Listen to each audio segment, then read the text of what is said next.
ஐயா ஆளுகளை மதம் மாத்தி கேள்விப்பட்டிருக்கோம், ஆனா பொங்கலையே மதம் மாத்திட்டாங்க ஐயா அப்படின்னு நம்ம அர்ஜுன் சம்பத் ஐயா அப்படியே அழுகிறார். என்னன்னு கேட்டா, ஐயா சமத்துவ பொங்கல், நல்லிணக்க பொங்கல்னு எல்லாத்தையும் மாத்தி கிறிஸ்தவர்களை உள்ள கொண்டு வராங்க, மற்றவங்களை உள்ள கொண்டு வராங்க.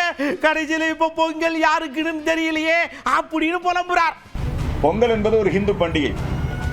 முதல் நாள் போகி பண்டிகை, இந்திரனுக்கு பொங்கல்.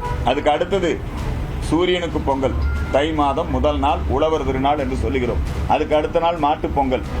இந்த பொங்கலை பார்த்தீங்கன்னா ஒரு ஆளை மதம் மாற்றுவாங்க, ஒரு மனிதனை மதம் மாற்றுவாங்க, பேர் மாற்றி ட்ரெஸ்ஸை மாற்றி ஏதாவது ஒரு சடங்கு படி மதம் மாற்றுவாங்க. ஆனால் இந்த தமிழ்நாட்டில் திராவிட இயக்கமும் கிறிஸ்தவ நிறுவனங்களும் சேர்ந்து பொங்கல் பண்டிகையவே மதம் மாற்றிட்டான்.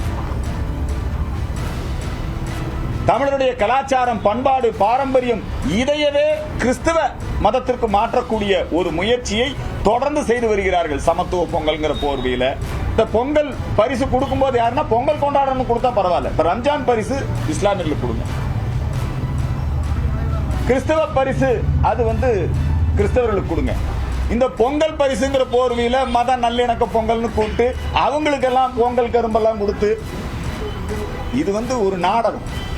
இது மக்களை ஏமாத்துறது, முஸ்லீம் கிறிஸ்தவர்களையும் ஏமாத்துறது.